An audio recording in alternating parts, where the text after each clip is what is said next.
नमस्कार, मैं हूं मोबिना महक और आप देख रहे हैं मीडिया नेटवर्क 24 न्यूज पर इस वक्त की खबर। उत्तर प्रदेश जनपद मुरादाबाद में एक महिला की उसके पति ने गर्दन काटकर हत्या कर दी। हत्या करने के बाद पति ने पत्नी का सर गागन नदी में फेंक दिया और धड़ घर में सीढ़ियों के नीचे एक गड्ढा खोदकर दबा दिया। पति 12 मई से पुलिस को गुमराह कर पुलिस के साथ पत्नी की खोज करता रहा। पुलिस की सख्ती की पूछताछ के बाद पति ने पत्नी की हत्या की बात कबूली। मृतका का ये दूसरा पति था। पत्नी के नाम मकान बेचने के लिए दबाव बना रहा था। मुरादाबाद जनपद के भगतपुर थाना क्षेत्र के गांव चूहा नगला निवासी तबस्सुम की शादी 2004 में आसिफ से हुई थी। आसिफ से तबस्सुम से इल्मा, अरशद, बिलाल, फातिमा, आशिक, रजा 5 बच्चे हैं। 3 साल पहले बीमारी के चलते आसिफ की मौत हो गई थी। मृतका तबस्सुम की दूसरी शादी 1 साल पहले मैनाठेर के डूंगरपुर के रहने वाले शाने आलम उर्फ रेहान से हुई थी।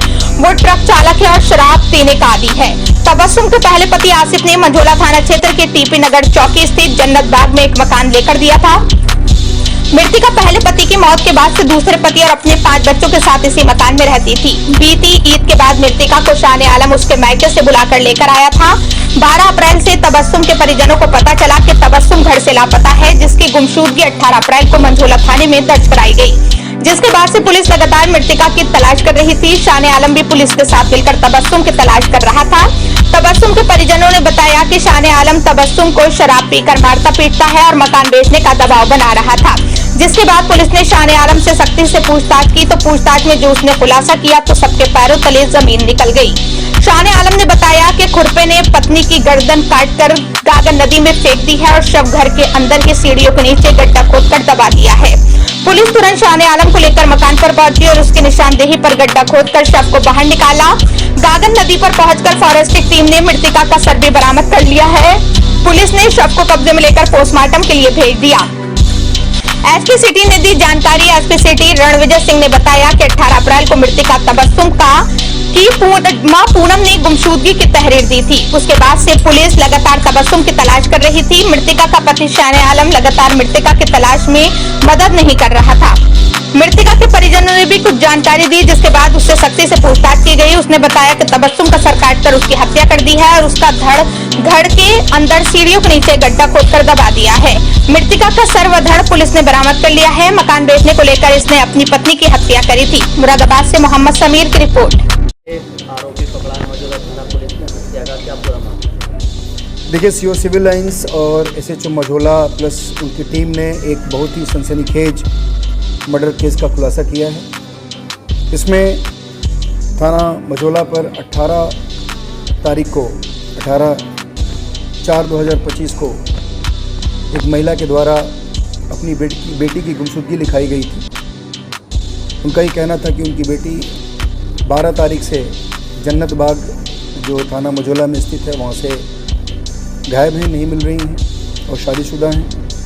इसके बारे में सीओ सिविल लाइंस और इंस्पेक्टर मझोला की टीम लगी। उसमें सर्विलांस और हमारे जो एसओजी की टीम थी, सबने अपनी अपनी भूमिका निभाई और लगभग 1 महीना से पहले ही इस घटना का खुलासा हुआ है। इसमें बेसिकली जो मृतका जो गुमशुदा थी, उनकी शादी 1 साल पहले उनकी दूसरी शादी एक व्यक्ति के साथ हुई थी जिसका नाम शाने आलम उर्फ रेहान है, जो डिंगरपुर मैनाठेर का रहने वाला है। और ये शादी करने के बाद जो गुमशुदा थी उनके साथ ये जन्नत बाग में उनके गुमशुदा के मकान में रह रहा था। ये बेसिकली ड्राइवर है और ये दोनों शादी करने 1 साल पहले शादी करने के बाद उनके साथ उनके बच्चों के साथ रह रहा था वहाँ। बेसिकली जो वो मकान था, जिस मकान में लोग रह रहे थे, वो मकान जो गुमशुदा थी उनके नाम पे था। और ये जो उसका शादी करने वाला जो पति था शाने आलम रेहान, ये इसकी नज़र उस मकान पे थी और इसने उस मकान को हथियाने के लिए ही उससे शादी की थी। और उसने प्लान किया था कि कुछ दिनों के बाद इसको हम कहीं ना कहीं गायब कर देंगे, इसकी हत्या कर देंगे और उसके बाद इस मकान को अपने नाम करा लेंगे। शादी के बाद से लगातार ये उसको मकान को अपने नाम में कराने के लिए दबाव बनाता रहा, लेकिन उसने मना किया। अंततः 12 तारीख को यानी 12/4 को इसने जिस शादी हुई थी, जो गुमशुदा थी, उनकी हत्या कर दी और हत्या करके शव को उसी घर में वहीं पे छिपा दिया। और उसके बाद 100 का एक पार्ट यानी सर पूरे बाकी पोर्शन से अलग करके उसको एक खुरपी के सहारे काट के उसको नदी में फेंक दिया था और उसके बाद वहाँ से चला गया। जब ये गुमशुदगी दर्ज हुई, हम लोगों ने लगातार बहुत सारे इलेक्ट्रॉनिक एविडेंसेस को कलेक्ट किए, उसमें बातचीत छानबीन की गई। उससे ये संदिग्ध प्रतीत हो रहा था। इसके बार बार इस रेहान और साने आलम को बुला करके पूछताछ करने का प्रयास किया जा रहा था, ये नहीं आ रहा था। अंततः ये कल यानी 12 तारीख को ये आया और इससे सघनता से पूछताछ हुई। इसने स्वीकार किया और इसके निशानदेही पे जाकर के उसी जो गुमशुदा थी, जो अब उसके बाद 12 तारीख के बाद उनकी डेथ हो गई थी, यानी उनका मर्डर हो गया था, उनका शव उनके घर जन्नत बाग से बरामद हुआ।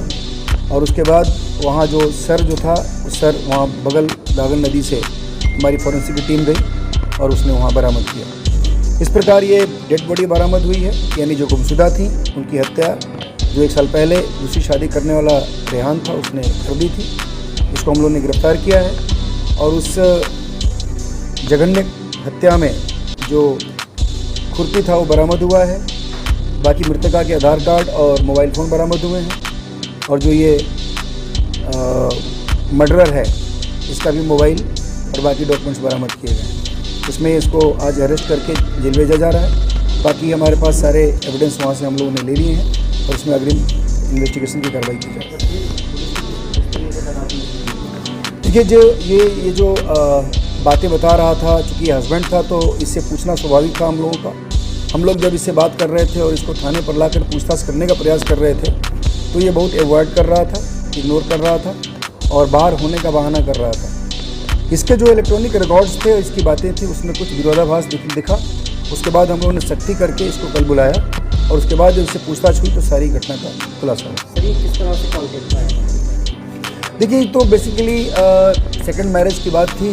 ये भी जो ये मर्डरर है साने आलम, जिसकी भी संभवतः दूसरी शादी हुई है ये, और उनकी भी पहली शादी टूट गई थी, दूसरी शादी थी, जो मृतका हैं। तो इस प्रकार ये लोग दोनों टच में आए और पास के रहने वाले डिंगरपुर के, तो किसी न किसी कॉन्टैक्ट के माध्यम से ये लोग साथ में आए।